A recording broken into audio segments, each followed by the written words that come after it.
स्वागत है आपका आपके अपने चैनल देसी खबरों में सीरियली रिश्ता क्या कहलाता है में। अब यहाँ पर माधव अपनी ड्यूटी से वापस आ चुका है और यहाँ पर माधव को अंदाजा भी नहीं है कि अरमान ने अभीरा की लाइफ किस तरह तबाह कर दी है। अब यहाँ पर मनीषा और बाकी सभी घर वालों ने माधव को सारी बात बता दी है कि कैसे विद्या के कहने पर अरमान ने अपनी प्यार की कुर्बानी दे दी।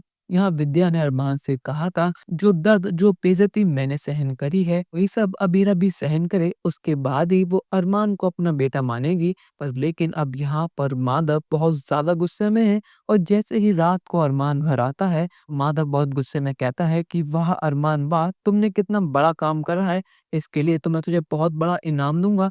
आखिर तेरी हिम्मत भी कैसे हुई कि तूने मेरी बेटी की जिंदगी तबाह कर दी। सबसे पहले तूने रूही को अपने प्यार के जाल में फंसाया, उसको बीच मंडप में छोड़ आया, पूरे परिवार की इतनी बेइज्जती हुई, उसके बाद तूने अबीरा को अपनी लाइफ में आने के लिए इतनी मिन्नतें करी। मैंने अबीरा को लाख बार समझाया था कि जो पहले हुआ था वही होगा और आज देख ले वही सब हो रहा है। मेरी फूल जैसी बच्ची ने तुझे इतना प्यार करा, इतना मान सम्मान दिया, आखिर तेरा हर पल साथ दिया, पर लेकिन आखिर में आके तूने क्या करा? तूने अपनी माँ के कहने पर अबीरा को छोड़ दिया और फिर इतना जलील कर कर आखिर तू चाहता क्या है अरमान? यहाँ पर विद्या कहते हैं कि अरमान ने कुछ गलत नहीं करा, जो अभिया ने मेरे साथ करा था वो गलत नहीं था। हमने सब कुछ कहा था अभिया से, पर लेकिन अभिया ने जानबूझकर मुझे इंसल्ट करा, सबके सामने मुझे जेल भेजा। और यहाँ पर गुस्से में भरा माधव आज किसी को भी माफ नहीं करने वाला। वो कहता है कि विद्या तुम्हारी वजह से किसी की जिंदगी, किसी का करियर तबाह हो गया और उसकी बहन ने अपने भाई के लिए स्टैंड लिया, तो क्या गलत करा? अगर कल को रोहित होता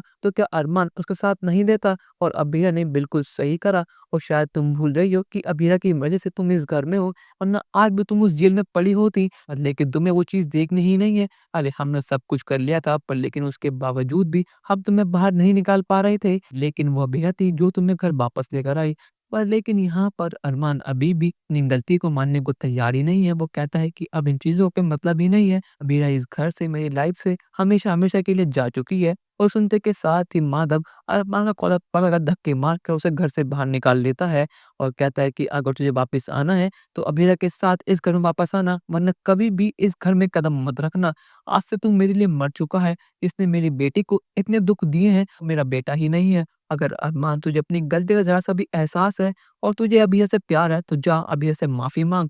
और विद्या तुम मेरी बात सुनो, मैं इस घर में जब तक नहीं आऊंगा तब तक अरमान और अबीरा इस घर में खुशी-खुशी वापस नहीं आएँगे। और इतना कहने के बाद यहाँ पर माधव ने भी उधर हाउस को हमेशा-हमेशा के लिए छोड़ दिया है। पर लेकिन दोस्तों, क्या यहाँ पर अरमान अब अबीरा को घर वापस लेकर आएगा?